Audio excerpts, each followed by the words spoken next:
मार्च 2023 लखनऊ का एक BCom student जिसने एक ऑनलाइन क्रिप्टो इन्वेस्टमेंट कंपनी में 3.5 लाख रुपए लगा दिए क्योंकि कंपनी ने उसे हाई रिटर्न्स का प्रॉमिस किया था। बट बाद में उसे रिटर्न्स तो छोड़ो, इन्वेस्ट की हुई अमाउंट भी वापस नहीं मिली और जब उसने कंपनी रिप्रेजेंटेटिव को कॉल किया तो फोन बंद आने लगा। इस इंसिडेंट की वजह से वो बहुत डिप्रेशन में चला गया और उसने सुसाइड कर लिया। और ये सिर्फ एक इंसान की कहानी नहीं है, बहुत से ऐसे स्टूडेंट्स और यंग अडल्ट्स हैं जो क्रिप्टो में, बैटिंग एप्स में और ऑनलाइन बैटल गेम्स में लाखों रुपए उड़ा दे रहे हैं। और हैरानी की बात यह है कि मोस्ट ऑफ द टाइम वो पैसे उनके पेरेंट्स के होते हैं जो उन्होंने कई साल मेहनत करके सेव किए होते हैं। आज यूथ को ना टाइम की परवाह है और ना ही पैसे की। आधी जनरेशन वैसे ही सोशल मीडिया स्क्रॉलिंग और यूजलेस कंटेंट कंजप्शन में लगी है और बाकी की आधी या तो फैशन में या क्रिप्टो में या स्टूपिड मनी मेकिंग स्कीम्स में पैसा उड़ा रही है। आज इंडिया में आधी पॉपुलेशन यानी करीब 70 करोड़ लोग यंग है जिनके पास अभी टाइम है, एनर्जी है, अपॉर्चुनिटीज है। बट ये क्या कर रहे हैं? मीम्स भेज रहे हैं, पार्टीज में जा रहे हैं, गॉसिप कर रहे हैं और हाँ, जल्दी अमीर होने के रास्ते भी ढूंढ रहे हैं। यानी देखा जाए तो हमने एक ऐसी जनरेशन बना दी है जो आलसी है, डीमोटिवेटेड है, कोई पर्पस नहीं है, कोई स्किल नहीं है और सबसे इंपॉर्टेंट सीखने की कोई इच्छा भी नहीं है। इस जनरेशन को ये पता ही नहीं है कि इनके पेरेंट्स ने क्यों 20-20 साल तक सेविंग्स की, क्यों वो नॉर्मल गाड़ी में घूमते रहे, क्या रीजन है कि पैसे होने के बावजूद वो आईफोन की जगह एक बजट स्मार्टफोन यूज करते हैं। इन्हें कुछ नहीं पता। इसीलिए तो इस देश में आज 60% कॉलेज स्टूडेंट्स गैम्बलिंग जैसी एक्टिविटीज में इन्वॉल्व है। क्रेडिट की बात करें तो इंडिया की 2022 की credit card outstanding amount 1.6 lakh crore थी, जो 2023 में 28% से बढ़कर 2.1 लाख करोड़ हो गई है। और यूथ ये सारा पैसा बर्बाद कर रहा है क्लोथ्स, गैजेट्स, कार्स और ट्रिप्स जैसी चीजों में। अब जरा सोचो, क्या ऐसे लोगों से हम इंडिया को सुपर पावर बनाने वाले हैं? ऑब्वियसली नहीं। तो करना क्या है? देखो, इंडिया में ज्यादातर लोग पुअर या मिडिल क्लास कैटेगरी में आते हैं, तो देश तभी बेटर हो सकता है जब हम अपने फाइनेंसेस को बेटर करेंगे। इसीलिए आज की इस वीडियो में हम जानेंगे कि एज ए यूथ वो कौन सी मनी मिस्टेक्स है जो हमें अवॉइड करनी चाहिए और वो कौन सी चीजें हैं जो हमें अपने पर्सनल फाइनेंस में अप्लाई करनी चाहिए। तो शुरू करें, चलो फिर। फर्स्ट है नॉट सेविंग इनफ। आज की फास्ट पेस्ड और कंज्यूमर ड्रिवन सोसाइटी में यूथ के पास सेविंग्स का ना होना आम बात है। आज यूथ अपना फाइनेंशियल फ्यूचर सिक्योर करने में स्ट्रगल कर रहा है क्योंकि वो इंस्टेंट ग्रेटिफिकेशन को वैल्यू दे रहे हैं। क्रेडिट कार्ड्स का इजी एक्सेस है इनके पास और सबसे इंपॉर्टेंट, ये सेविंग्स की जगह स्पेंडिंग को प्रायोरिटाइज करते हैं।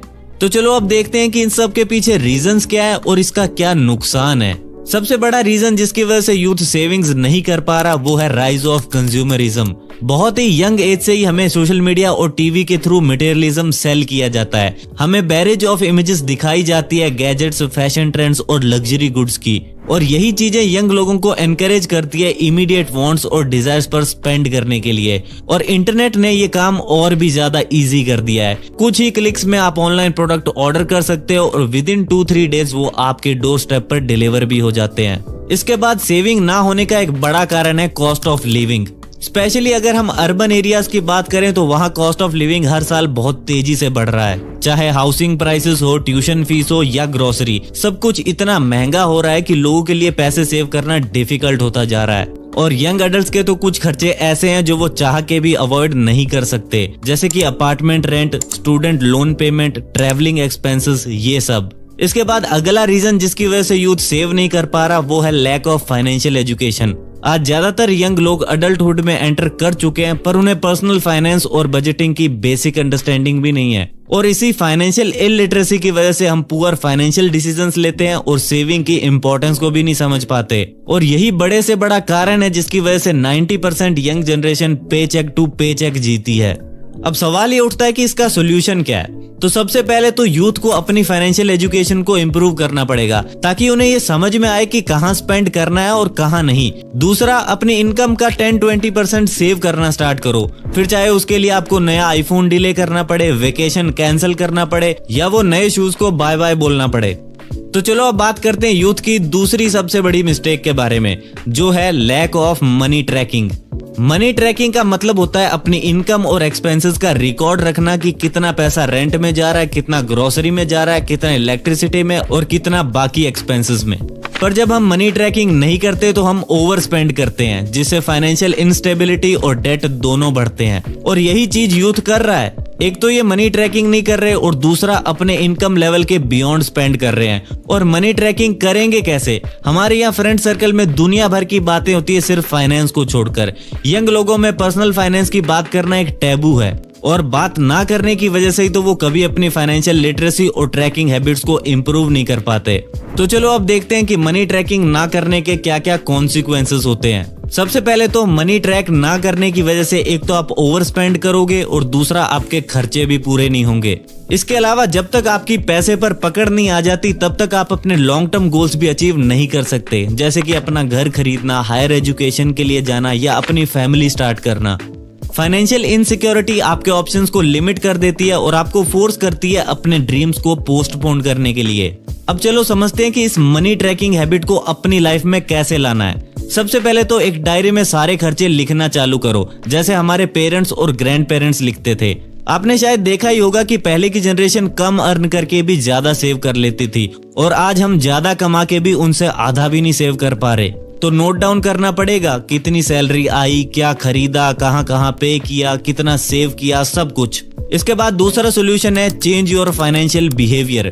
कहीं भी किसी भी चीज पे पैसे मत उड़ाओ, अपने फाइनेंसेस और करियर की रिस्पॉन्सिबिलिटी लो। एक रिस्पॉन्सिबल इंसान की तरह बिहेव करो ताकि आपको फ्यूचर में फाइनेंशियल क्राइसिस ना देखने पड़े। थर्ड मिस्टेक जो यूथ कर रहा है वो है over use of credit cards. आज के टाइम में क्रेडिट कार्ड कैरी करना आम बात है क्योंकि ये हमें कन्वीनियंस, फ्लेक्सिबिलिटी और रिवॉर्ड्स ऑफर करते हैं, पर फिर भी कुछ लोगों के लिए ये piece of plastic financial turbulence का कारण बन जाता है। इसीलिए इस पॉइंट में हम जानेंगे कि कैसे यूथ क्रेडिट कार्ड डेट में चला जाता है, क्या इसके कॉजेज हैं और कैसे हम इससे बच सकते हैं। देखो, यंग लोगों के पास जब क्रेडिट कार्ड्स आते हैं तो उन्हें पता लगता है कि उनके पास एक नया फ्रीडम और परचेसिंग पावर आ गई है जिससे ये कुछ भी खरीद सकते हैं। और वैसे भी अब तो ज्यादातर लोग क्रेडिट कार्ड ट्रांजैक्शंस ऑनलाइन ही करते हैं, जिसकी वजह से नीड्स और वांट्स के बीच की लाइन और ब्लर हो गई है। इसके अलावा क्रेडिट कार्ड कंपनीज और बैंक्स भी अपनी मार्केटिंग टेक्निक्स के साथ ज्यादातर यंग एडल्ट्स को ही टारगेट करते हैं। बहुत बार तो यूजर को साइन अप बोनस और प्रमोशनल डील्स भी मिलती है, जिसकी वजह से हमारा यूथ क्रेडिट कार्ड की तरफ खींचा चला जाता है और फिर हर जगह क्रेडिट कार्ड स्वाइप होता है क्योंकि हमारे दिमाग में एक सिक्योरिटी रहती है कि अभी खर्च कर लेता हूँ, पेमेंट तो वैसे भी मंथ एंड में करनी है। और फिर जब हम टाइम पे पेमेंट नहीं कर पाते तो हाई इंटरेस्ट रेट हमारी बैंड बजाने लगता है। हम फिर टोटल अमाउंट को ईएमआईज में ब्रेक डाउन करवाते हैं, ये सोच के कि थोड़ा थोड़ा करके पे कर दूंगा। पर आपको समझ में ही नहीं आता कि यही तो वो लोग चाहते थे। बैंक्स का पर्पस ही यही है कि आप डेट में रहो और आपका इंटरेस्ट उनकी जेब भरता रहे। फिर आपको समझ में आने लगता है कि एक आम आदमी के लिए क्रेडिट कार्ड कैरी करना कितना डेंजरस है, पर तब तक आप डेट के साइकिल में फंस चुके होते हो जिससे बाहर निकलना बहुत मुश्किल है। अब इस डेट की वजह से आपकी करंट फाइनेंशियल सिचुएशन तो खराब होगी, साथ ही इन फ्यूचर भी आपको प्रॉब्लम फेस करनी पड़ेगी क्योंकि ये क्रेडिट कार्ड डेट आपके क्रेडिट स्कोर को खराब करता है, जिससे फ्यूचर में आपको लोन मिलने में प्रॉब्लम आएगी या लोन मिलेगा भी तो उस पर बहुत हाई इंटरेस्ट लगेगा। अब इस ट्रैप से बचने के दो तरीके हैं। पहला तो खुद को अवेयर और फाइनेंशियली लिटरेट कर लो। एक बार समझ लो कि इंटरेस्ट रेट्स, मिनिमम पेमेंट और क्रेडिट यूटिलाइजेशन होता क्या है। दूसरा तरीका है फाइनेंशियल डिसिप्लिन। अपना एक बजट बना के रखो और उससे स्टिक रहो। कभी भी क्रेडिट कार्ड से ओवर स्पेंड मत करो और अपनी स्पेंडिंग हैबिट्स को हेल्दी रखो। फोर्थ मिस्टेक है no emergency funds, no retirement funds and no investments. आज हम जिस दौर में हैं उसमें यंग इंडिविजुअल्स अपनी फाइनेंशियल प्लानिंग के क्रूशियल एस्पेक्ट्स भी इग्नोर कर रहे हैं। इनके पास कोई इमरजेंसी फंड्स नहीं है, कोई रिटायरमेंट प्लानिंग नहीं है और ना ही कोई लॉन्ग टर्म इन्वेस्टमेंट है और इन्हें पता भी नहीं है कि फ्यूचर में ये चीजें कितनी काम आएगी। इसीलिए हम इनकी इंपॉर्टेंस को समझने वाले हैं। तो सबसे पहले बात करते हैं इंपॉर्टेंस ऑफ इमरजेंसी फंड्स के बारे में। इमरजेंसी फंड एक सेफ्टी नेट होता है जो हमारी अनएक्सपेक्टेड एक्सपेंसेस से डील करने में हमारी हेल्प करता है, जैसे कि मेडिकल इमरजेंसीज, कार रिपेयर्स और sudden job loss. But unfortunately young लोगों को इसमें कोई इंटरेस्ट नहीं है। वो फ्यूचर नीड्स की जगह इमीडिएट वांट्स पर फोकस करते हैं। देखो, लाइफ अनप्रेडिक्टेबल है और इमरजेंसी कभी भी अराइज हो सकती है। ऐसे में बिना इमरजेंसी फंड के आपको बाद में हाई इंटरेस्ट पे लोन्स और क्रेडिट कार्ड्स का सहारा लेना पड़ सकता है, जो आपको डेट साइकिल में फंसा देगा। दूसरा, इमरजेंसी फंड्स का एक और फायदा ये है कि जरूरत के टाइम पे आपको लॉन्ग टर्म गोल्स और इन्वेस्टमेंट्स के साथ कॉम्प्रोमाइज नहीं करना पड़ेगा। तो अब ये समझो कि इमरजेंसी फंड को बिल्ड करने में लगता क्या है। सबसे पहले तो डिसिप्लिन और कमिटमेंट लगता है, क्योंकि इसमें आपको 5 से 6 महीने के एक्सपेंसेस जितने पैसे सेव करने होते हैं। और जब आप रेगुलरली अपनी इनकम का कुछ पोर्शन इस इमरजेंसी फंड में डालते हो तो कुछ ही टाइम में एक ऐसा सेफ्टी नेट बन जाएगा जो आपकी सभी अनसर्टेनिटीज को हैंडल कर लेगा। इसके बाद सेकंड पार्ट है significance of retirement planning. Retirement एक बड़ा ही दूर का कॉन्सेप्ट लगता है, स्पेशली यंग लोगों को जो अभी अपना करियर बिल्ड कर रहे हैं, बट ये सही अप्रोच नहीं है। माना कि अभी आपकी एज कम है और रिटायरमेंट फंड्स में इन्वेस्ट करने का मन नहीं करता, but back of the mind ये होना चाहिए कि अगर मैं अपने 30s में एंटर करने वाला हूँ तो रिटायरमेंट फंड मेरे लिए बहुत जरूरी है। और इसके 2-3 फायदे हैं, वो भी समझ लो। पहले तो अर्ली एज से रिटायरमेंट फंड बिल्ड करने से आपकी सेविंग्स बढ़ जाएगी। दूसरा, जब वो पैसे 2-3 डेकेड्स के लिए पड़े रहेंगे तो कंपाउंडिंग अपनी पावर दिखाएगा। और तीसरा, इस पे आपको टैक्स बेनिफिट्स भी मिलते हैं। इसी के साथ हम आ जाते हैं थर्ड पॉइंट पर, जिसमें हम जानेंगे importance of long term investments के बारे में। आज कुछ लोग स्टॉक मार्केट के पीछे पड़े हैं क्विक रिटर्न्स के लिए, बट उन्हें ये पता ही नहीं है कि ट्रू वेल्थ एक्यूमुलेशन पेशेंस और लॉन्ग टर्म इन्वेस्टिंग से होती है। और अनफॉर्चुनेटली इसी से हमारी यंग जनरेशन दूर भाग रही है। तो चलो समझते हैं कि इसकी इंपॉर्टेंस क्या है। सबसे पहले तो ये देखो कि कैसे इन्फ्लेशन की वजह से हर साल हमारा पैसा परचेजिंग पावर खो रहा है। मानो आज अगर आपके पास 100 रुपए हैं और 100 रुपए में 10 किलो आलू मिल रहे हैं, तो अगले साल इन्हीं 100 रुपयों में आपको 9 किलो आलू ही मिलेंगे, क्योंकि महंगाई पैसे की वैल्यू कम कर देती है। और ऐसा हर साल होता है, हर साल महंगाई 10% से बढ़ जाती है। यानी अगर हमें अपने पैसे की वैल्यू गिरने से बचानी है तो हमारा पैसा कम से कम 12% से तो ग्रो करना ही चाहिए, तभी हम महंगाई से 2% आगे रहेंगे। अब ये 12% ना तो सेविंग्स अकाउंट में मिलता है और ना ही एफडी में, तो बचता क्या है? बचता है स्टॉक मार्केट और इंडेक्स फंड्स।